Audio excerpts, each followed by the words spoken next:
So let's talk a little bit more about that whole push-forward combat that you're describing, and that kind of shows it in action. You're never stopping. You might be backing up a little bit, you might be moving to the left or right, but you're always kind of pushing combat forward, right? Is that... Describe to us how that works and what that means. Yeah, Hugo kind of coined a term around the office that we use is, you're kind of like Bruce Lee on a skateboard with a shotgun, in a skate park. And you kind of get that sense of that space there. It lends itself to always moving forward, always kind of traversing the space. We have a double jump mechanic that allows you to kind of go further or go higher and grab ledges and, change the verticality of the space a lot more than kind of a classic Doom experience.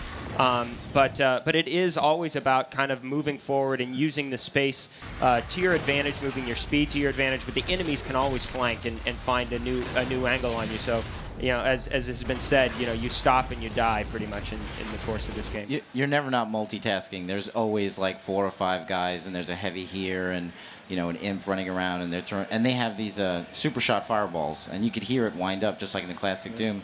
And it's sort of like lock-on missiles if you're in like an F-22, and you hear go beep beep, you know that like you better move fast. So there are always cues everywhere. There are visual cues in the corner of your eyes. There's audio cues. There's all kinds of ways of knowing that things are happening at all times.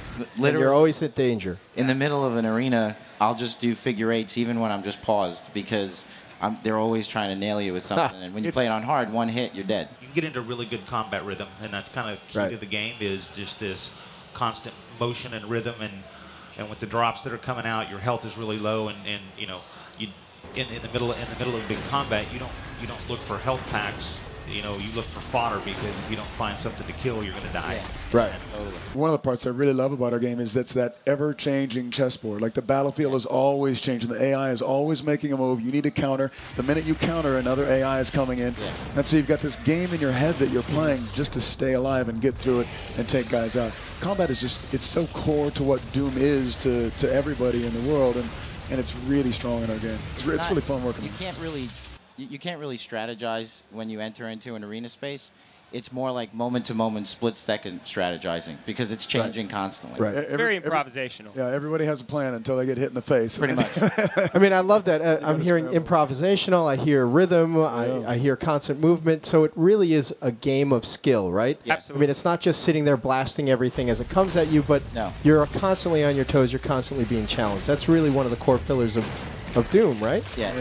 And when it's on hard, if you just straight line a guy and just like, I'm going to take him out, and I'm going to take him out, you're going to get wrecked. Like, you kind of have to do, like he says, on a skateboard, like, that's why we call it skate parks, because you have to kind of do drive-bys. Like, I'll put a couple in you and a few more in you, and I'll come back. Because if you stop and try to take out a guy at once, you're going to get wrecked. It's not a tactical shooter. It's not a cover-based shooter. It will test your skill. Nightmare mode brings a completely different level to all of this. Oh, yeah. Awesome. Right. Yeah, Right. So if you want to test yourself, you'll really test yourself. Nightmare will beat your ass down.